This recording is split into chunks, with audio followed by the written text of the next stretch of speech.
Now, of course, governments across the globe are working round the clock to repatriate their nationals from Ukraine to safety. Some are coordinating with the neighbouring embassies to help cross the borders.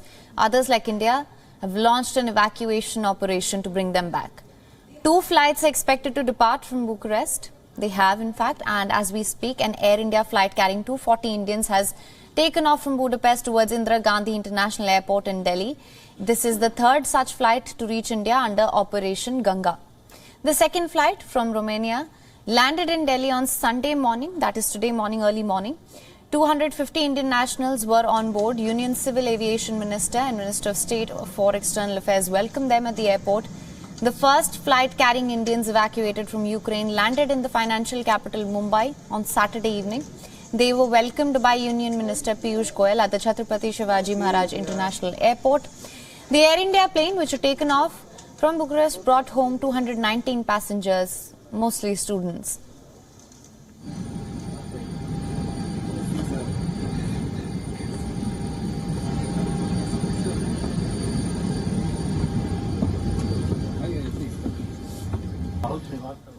Upon receiving the students, Union Minister Piyush Goyal said, and I'm quoting here, "Glad to see the smiles on the faces of Indians safely evacuated from Ukraine at the Mumbai airport." Be patient. Today the Honorable Prime Minister spoke to the Ukrainian President also and requested him to keep all Indians safe and secure, to provide safe passage to all your colleagues who are still there.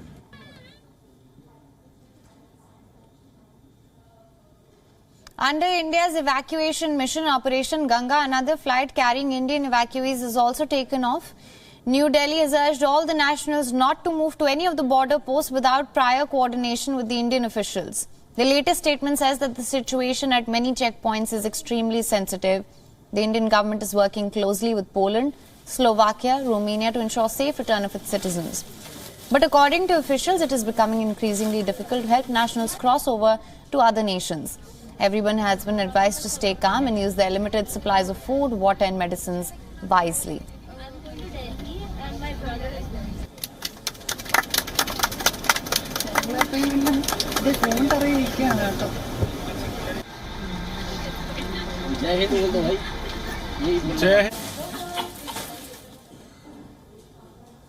Vaccine certificate or a negative COVID report is mandatory to enter India, but the government has decided to exempt those fleeing from Ukraine. The decision has been taken on humanitarian grounds. The first flight that was carrying Indians evacuated from Ukraine landed in the financial capital Mumbai on Saturday evening. They were welcomed by the Union Minister Piyush Goyal. Under India's evacuation mission, Operation Ganga, another flight carrying Indian evacuees took off from Bucharest then. Now, New Delhi has urged all nationals not to move to any of the border posts without prior coordination with Indian officials, as a lot of the checkpoints here are extremely sensitive. The situation there is extremely sensitive. The Indian government is, of course, working very closely with Poland, Slovakia, Romania to ensure safe return of the citizens. But at this point, moving Indians across the border is becoming difficult. Everyone has been advised to stay calm. They've been advised to use their limited supplies of food, water and medicines judiciously. And New Delhi has urged all citizens not to move to any of the border posts without prior coordination with Indian officials. This is under India's evacuation mission, which is called Operation Ganga.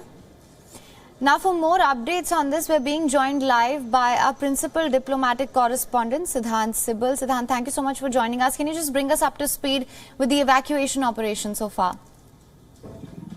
Well, when it comes to the evacuation, more flights are expected from countries like Romania and Hungary, where there are a number of Indian nationals who have crossed the border. And from there, the Indian missions are working overtime and, of course, 24/7 to make sure that the nationals get the flights. But talking about the development that has happened in the last few minutes is that the Polish envoy here in Delhi has announced that the Indian nationals who are coming to his country from Ukraine will not need any kind of Polish visas.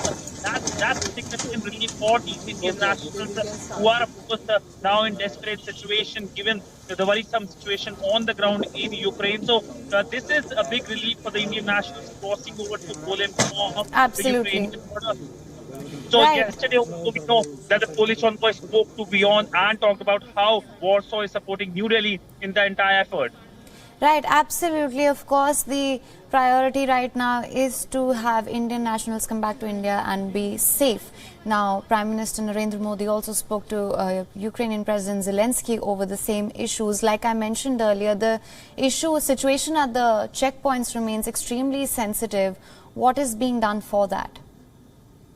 Well, as I was talking about the checkpoints, the biggest problem with the checkpoints is the number of people who are reaching there. It's just not the Indian nationals, but a lot of Ukrainians who are crossing over the border as refugees, and of course other foreign nationals as well. So the biggest worry was regarding the visas, and that is why the announcement by the Polish envoy is a significant development. Now, talking about what's going to happen in the next few hours, there will be a major pre-see by the Indian Foreign Secretary here in Delhi, where of course WION will be present. And when it comes to the details, the Indian Foreign Secretary will be giving all the details required when it comes to Operation Ganga, which involves evacuation of the Indian nationals. All right. Siddhant, also going forward, what sort of a role do you see India playing? As we know, India has taken a neutral stance. It's kept the doors of diplomacy open and has kept the chance of returning back to the negotiating table open. How do you assess this?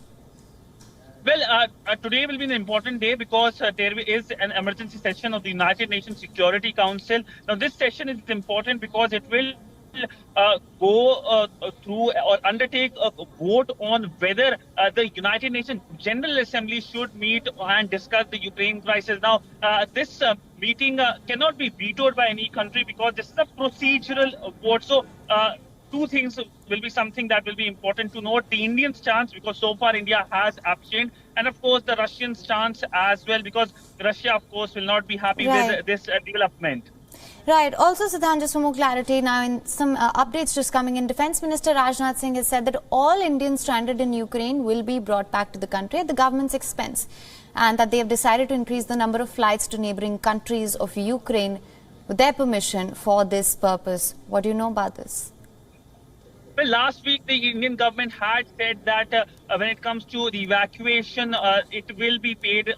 The entire flight, the cost of the flight will be borne by the Indian government. So this is a reiteration by the Indian Defence Minister regarding the charges. But when it comes to bringing the Indian nationals back, we know that the Indian government, the Indian envoys, a number of statements which have been made have said that till the point that the last Indian is there in Ukraine, the Indian government will make sure to bring them back. In fact, yesterday, the Indian envoy to Romania, when he was bidding farewell to the Indians who were coming from that country to India, the evacuated Indians, he talked about it and gave a very enthusiastic speech talking about how the Indian government will make sure that all the Indian students are brought back as soon as possible.